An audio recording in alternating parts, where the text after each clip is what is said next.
علامہ صاحب آپ نے گفتگو کے دوران جیسا کہ حضرت کا شعر کا ذکر کیا آپ نے، تو زندہ ہے واللہ، تو یقیناً اہل سنت کا تو یہ عقیدہ ہے کہ نبی کریم صلی اللہ علیہ وسلم حیات ہیں، اور پھر آپ نے امام کا شعر پڑھا تو زندہ ہے واللہ، یعنی قسم کھا کر امام فرما رہے ہیں۔ تو حضرت یہ ارشاد فرمائے کہ اگر تو نبی زندہ ہیں اور یقیناً ہیں تو زندہ کو تو کوئی دفن نہیں کرتا۔ لوگ یہ کہتے ہیں کہ بھئی صحابہ نے پھر تدفین کیوں کی نبی کریم صلی اللہ علیہ وسلم کی، یہ ایسی ایسی باتیں ان کے ذہنوں میں آ رہی ہوتی ہیں حضرت۔ پہلے تو ان کے آنے پر مجھے حیرت ہو رہی ہے کہ ایسی باتیں ذہنوں میں آ رہی ہیں وہ بھی اپنے نبی کے لیے، اب آ ہی گئی ہے تو میں چاہوں گا کہ جواب بھی دے کر ان کی تسلی کر دیں۔ میں نے ماشاءاللہ اس لیے کہا کہ حافظ طاہر بھی ماشاءاللہ اتنا ذہین و فتین بندہ ہے کہ یہ بال کی کھال اتارتا ہے۔ اللہ کریم آپ کو جزائے خیر دے۔ یہ بہت اچھا سوال کیا آپ نے، اور دور حاضر کی یہ ضرورت بھی ہے۔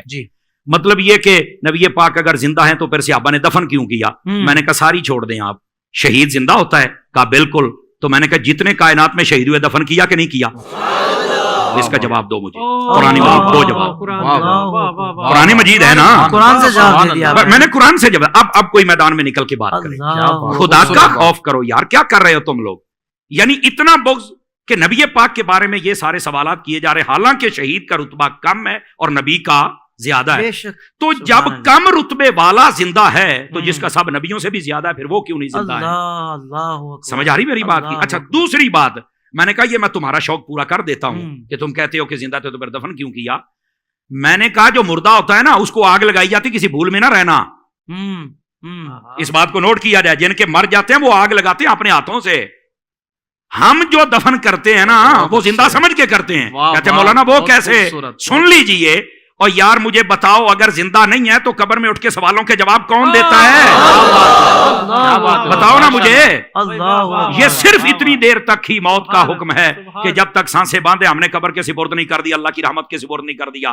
اس نے یہ جہان بدلنا ہے، برزخی دنیا میں جانا ہے، سمجھ آ رہی ہے؟ اور اس کو کہتے ہیں برزخی حیات، یہ بھی میں آسانی کر دوں۔ بہت اچھے، سمجھ آ رہی میری بات کی؟ لیکن یہ کہنا کہ زندہ کو دفن کو نہیں کرتا، یہ تمہیں کس نے کہا ہے؟ میں ایک یہ جو دیہاتی لوگ ہمیں سن رہے ہوتے ہیں تو میں ان کی ایک مثال دے دیتا ہوں، شاید کسی کے کونے کھانچے میں بیٹھ جائے۔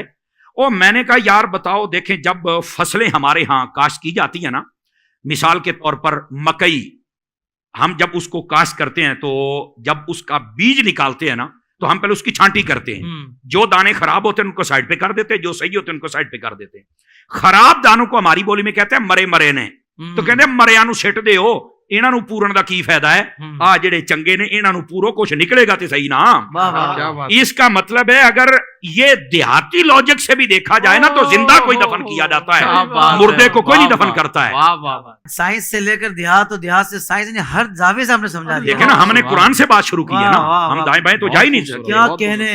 اور پھر یہ بھی ایک ویسے بھی بڑی عجیب و غریب، او ویس وہاں کیسے زندہ ہر طرف سے بند ہے؟ تو میں ان سے سادہ سوال کر لیتا ہوں، میں نے کہا بتاؤ یہ جو چوزا ہوتا ہے یہ انڈے سے 21 دن کے بعد نکلتا ہے؟ کہا بالکل۔ تو میں نے کہا بتاؤ یہ 21 دنوں تک کون سا سوراخ ہوتا ہے جہاں سے کوئی ہوا شوا جاتی ہے، کاربن ڈائی آکسائڈ جاتی ہے، کہاں سے آکسیجن جاتی ہے؟ تو کہتا نہیں یار، تو مردہ نکلتا ہے؟ کہا نہیں زندہ نکلتا ہے۔ کیسے زندہ رہا؟ کہتا یہ تو نہیں پتا۔ تو میں نے کہا پتا ہوتا تو سنی نہ ہوتا، پتا ہوتا تو سنی نہ ہوتا۔ بھئی جو رب ایک چوزے کے لیے سب انتظام کر سکتا ہے وہ مدینے کے تاجدار کے لیے نہیں کر سکتا۔ وہ زندہ ہیں، ان کی زندگی کی تمہیں نہیں سمجھ آئی تو ایک الگ بات ہے۔ تو زندہ ہے واللہ، تو زندہ ہے واللہ، میرے چشم عالم سے چھپ جا۔ سبحان اللہ، سبحان اللہ۔